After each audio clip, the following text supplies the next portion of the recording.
Orat Hashem, on va parler un peu d'Alachot, Iruv Tavshilin. D'abord, le mot, Iruv. Moi, c'est Iruv. Iruv, ça veut dire mettre ensemble. Iruv, les Arev, mélanger. C'est de là qui vient le mot Iruv. Qu'est-ce qu'on mélange? Tavshilin. On mélange deux mets. Ça veut dire quoi? Alors voilà, quand il y a une halakha qui dit que un Yom Tov machin lachavero. Un Yom Tov, un jour de fête, ne peut pas préparer pour la deuxième fête. Et la raison, parce que en Chutz Laaretz, en dehors d'Israël, la raison que nous faisons 2 jours était quoi? Parce que quand ils ont fixé les fêtes, c'était pas par un calendrier fixe, c'était par des annonces. Ça veut dire qu'une fois par mois, il y avait des témoins qui venaient et ils disaient au 30e jour ou au 29 jour du mois, le soir, on a vu la lune de telle forme, de telle place. Et le Beddin s'assoyait, il décidait, demain c'est Rosh Chodesh, le lendemain c'est Rosh Chodesh. Maintenant, ça c'est en Israël, tout ça se passe en Israël. Mais comment tu arrives en dehors d'Israël? Là, il fallait passer le message. Alors la Gemara dit, comment il passait le message en Israël? À l'époque, c'est pas comme aujourd'hui. Aujourd'hui, tu prends un bouton, tu appuies, tu es en Australie, en Japon, fin du monde, tu peux arriver en même pas une seconde, clin d'œil. Que c'est ça, WhatsApp, clin d'œil, tu es partout. Alors comment ils faisaient avant? Avec de feu. Ils allumaient de feu sur des montagnes, et quand la ville éloignée voyait le feu, c'est ce soir, demain c'est Rosh Chodesh. Alors eux, ils allumaient le feu. Et quand eux, ils allumaient le feu, les autres allumaient le feu, et c'est comme ça. Ça veut dire que ce message n'arrivait pas partout. Il n'arrivait pas partout. Je vous donne un exemple. Elat qui est au sud d'Israël, ça n'arrivait pas. C'est pour ça qu'ils disent que Elat, il fallait faire 2 jours. Normalement, en Elat, il fallait faire 2 jours. Aujourd'hui, tu fais 1 jour. Mais normalement, selon la règle qu'on faisait, ils faisaient 2 jours. Pourquoi? Tout endroit où le message ne passait pas, du doute, il faisait 2 jours. Il disait, parce qu'il disait, écoute, c'est 30 et 31. Alors peut-être c'est aujourd'hui Rosh Chodesh, peut-être c'est demain. Selon ça, si tu as Rosh Chodesh, tu peux calculer déjà les fêtes. Comment tu calcules la fête? Regarde, on a Pesach, c'est le Tet Vav Nissan, 15 Nissan. Tu as Sukkot, Tet Vav et Tishrei. Rosh Hashanah, c'est Aleph Tishrei.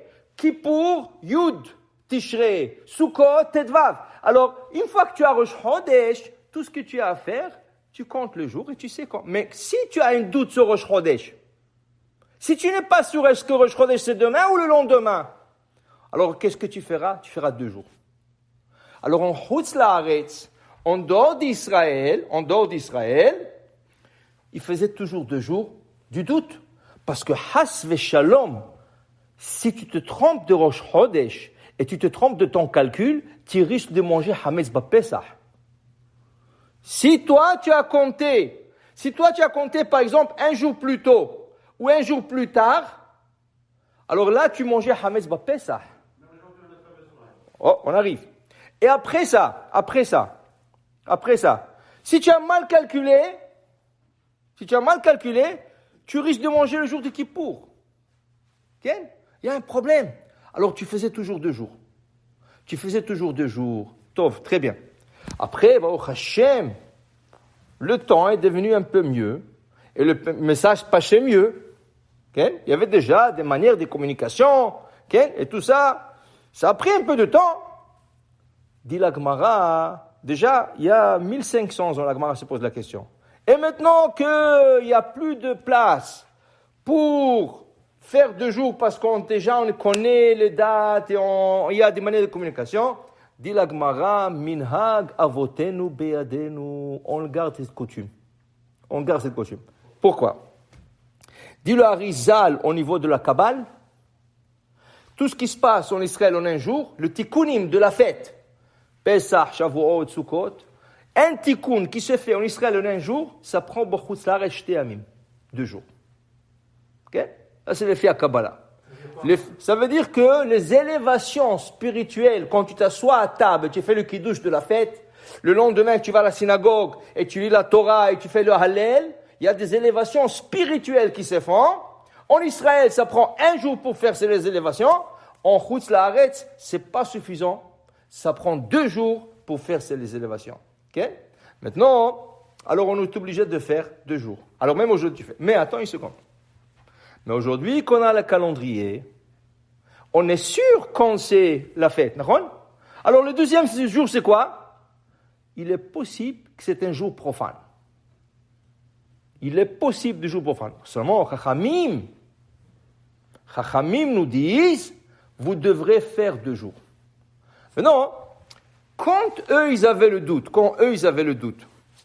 peut-être c'est aujourd'hui, peut-être c'est demain, ça veut dire quoi? Si tu dis peut-être c'est aujourd'hui, peut-être c'est demain, ça veut dire qu'un des jours, il est fête, l'autre jour est profane. Si aujourd'hui tu as raison, c'est la fête, qu'est-ce que c'est demain? Profane. Et si aujourd'hui, ce n'est pas la fête, c'est profane. Okay? Ça veut dire qu'il y a toujours dans les 2 jours, un jour qui est profane. On le fait du doute, ou aujourd'hui on le fait de Rabbanan. Okay? C'est pour ça, en Yom Tov mechin lechavero.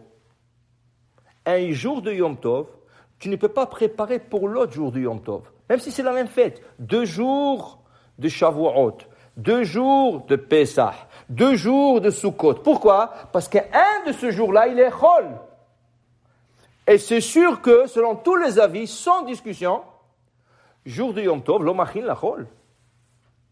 Interdit de préparer Yom Tov. La Torah a dit Kol asher ya'aseh lechol nefesh hu levado ya'aseh lachem. Vous pouvez préparer pour la fête d'une flamme existante, mais pas pour le jour de la semaine. Okay? Maintenant, quand il y a Shabbat aussi, je ne peux pas préparer de Yom Tov à Shabbat. Je n'ai pas le droit. Même pour les 2 jours Yom Tov, je ne peux pas. Okay? Shabbat, c'est pas Yom Tov, parce que Shabbat, il est interdit de préparer du manger. Okay? Alors maintenant, qu'est-ce qui arrive? Quand les fêtes, elles tombent en Chutz La'aretz, le jeudi, vendredi, et tu rentres directement dans le Shabbat, okay? Tu as un problème. Jeudi, c'est bon. Jeudi, tu as préparé déjà, il n'y a pas de problème. Okay? Vendredi, tu es encore bon. Tu as préparé ou tu prépares. Le problème, comment tu prépares la dafina pour Shabbat? Tu as besoin de préparer la dafina. Des fois, il y a des femmes qui veulent faire le halot pour Shabbat. Ah, je veux le faire vendredi matin. Hazakou barour. Mais vendredi matin, c'est Hag. Et tu prépares pour Shabbat. Tu n'as pas le droit. Alors, il y a un problème. Vient la Gemara et nous enseigne. On fait ce qu'on appelle Iruv Tavshilim. Mélange de mets. Comment tu mélanges le mets? Avant que la fête commence, okay? Le jeudi après-midi, avant que la fête commence, qu'est-ce que tu fais? Tu prends un tavshil, tu prends quelque chose qui est cuit. Tu prends la matzah, okay? Et tu dis, cette matzah, c'est comme si je viens de commencer à cuisiner pour le Shabbat.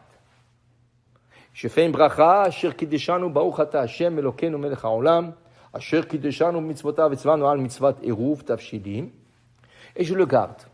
Vendredi matin, si quelqu'un te dit, comment tu prépares la dafina pour Shabbat? C'est assourd. Non, moi j'ai pas commencé à cuisiner aujourd'hui.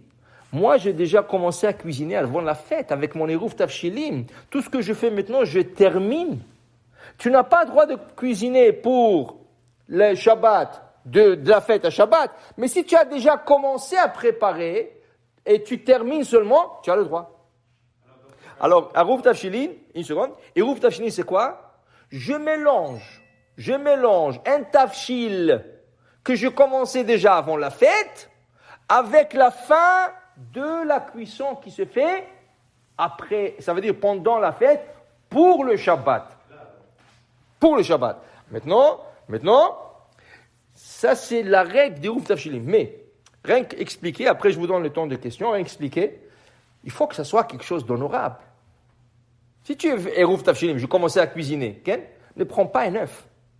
Tu vas me dire, depuis toujours, on a fait l'œuf. Moi, j'ai vu mes parents, ils ont fait. Non. œuf, Prendre de neuf, c'est bedi'avad, a posteriori. C'est pas le khatrila. Pourquoi? L'œuf, il le prenait au temps où il n'y avait pas de frigidaire. Parce qu'il fallait garder le mets de jeudi matin, de jeudi, jusqu'à samedi après-midi pour le manger samedi Soudash Lichit ou samedi midi. Comment il va rester un mets de poisson sans frigidaire? Comment il va rester le poulet ou la viande sans frigidaire qu'à l'époque? Et il faisait très chaud. Ça tournait. Et à une seconde, si tu perds ton érouf, s'il tourne, il est plus mangeable, tu ne peux plus cuisiner. Alors on prenait quelque chose qui n'avait pas besoin de frigidaire. Un œuf. Mais le pain, il peut rester. Mais l'œuf, ok? Mais aujourd'hui, au Hashem, que tu as des frigidaires, tu prends un bon morceau de viande, kazaït, minimum kazaït, morceau de viande. Tu ne veux pas la viande, prends un bon morceau de poulet. Ok?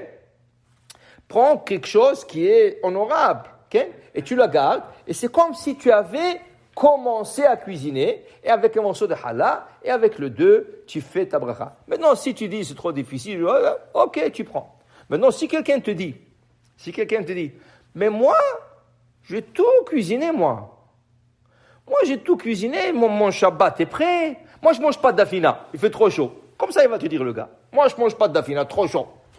Ah, Hazakubaouk, mais une seconde. Les Rouf Tafshili nous permet de préparer tout. Pas seulement le manger. Alors, quelques exemples. Qu'est-ce qui nous permet de préparer? Alors, maintenant, le vendredi, après-midi, tu voudras allumer les bougies de Shabbat. Tu n'as pas droit. Parce que le bougie de Shabbat, c'est pour le Shabbat. Et tu allumes avant que Shabbat y rentre. Alors, tu es encore dans Yom Tov. C'est comme si Yom Tov prépare le Shabbat. Tu n'as pas droit. Obligé d'avoir Rouf Tafshilin. Tu veux plier ton talit pour le Shabbat. Le vendredi matin, tu as terminé la prière, tu ne peux pas. Tu veux mettre le Sefer Torah à sa place pour la lecture du Shabbat, tu n'as pas droit. Mais le Eruv Tafshilim, il fait que ce n'est pas seulement le manger. Toutes les préparations pour le Shabbat seront préparées à travers l'Eruv. C'est pour ça que le texte qui accompagne le Eruv, à la fin du Eruv, il y a un texte qui dit Yesharelana, qui serait permis pour nous, les adlouke, les vachoulé, les atmouné, et faire tout le nécessaire pour le Shabbat. Alors, pas le pain. Le pain aussi, pourquoi pas?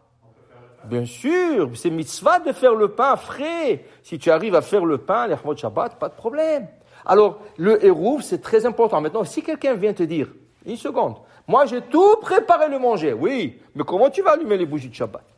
Alors, dit le Rav Adesef dans le Hazon Ovadia, il dit c'est vrai, c'est lui qui a tout préparé. Et tout ce qui lui reste, c'est l'allumage des bougies de Shabbat, il fera le Eruv quand même, son bracha. Parce que le Eruv, il faut l'utiliser aussi pour le manger. Mais si lui, il ne prépare rien, vraiment il a tout préparé. Elle a préparé jeudi.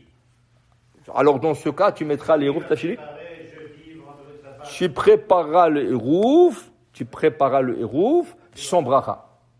Bishvil adlik nerot Shabbat, afin de pouvoir allumer le bougie de Shabbat. Alors pour vous dire, chauffer c'est pas un problème. Tu peux chauffer, mais tu n'as pas préparé le manger. Chauffer c'est pas un problème. Alors pour vous dire que c'est très important de se rappeler de. Maintenant, il y a toujours le rabbin de la ville. Si en cas où quelqu'un a oublié, il peut compter sur le rabbin de la ville. Mais tu ne peux pas compter chaque fois sur le rabbin de la ville. La Gemara dit, Shmuel, il est rentré dans la synagogue un jour. Il a vu un hiver, un saginaor, un aveugle. Il pleurait, il dit, qu'est-ce que tu as? Il dit, j'ai oublié de faire Rouf Tafshili, mais je n'ai pas le temps d'aller à la maison. Il dit, pas de problème, compte sur mon Rouf. L'année d'après, Shmuel est rentré à Beth Amidrash, il y a encore le même saginaor, le aveugle était là, il dit, qu'est-ce que tu as? Il dit, j'ai oublié. Il dit, non, toi, tu es poché. Dis-moi, l'année dernière, tu as oublié, cette année aussi. Mais dire à votre Yosef, oui, el khatrila, mais bedi'ava, tu peux toujours compter sur le hérouf du Rav. Mais jamais ne dis pas, a priori, il va le faire. Non, il ne va pas le faire. Toi, tu le fais. Pourquoi? Parce que ce hérouf, tu vas le manger sous Dashlichit. Tu vas faire le moti là-dessus. Ou à midi, alors, mecha, shena sabo mitzvah achat. on a fait une mitzvah, on complétera par une autre mitzvah pour faire le motzi de la Souda. Pour dire, n'oubliez pas, Bezrat Hashem, comme la fête, elle va tomber le jeudi, vendredi, et on rentre le samedi aussi, alors il faut faire le Eruv Tafshilim. Baruch Adonai Le'olam, Amen ve Amen.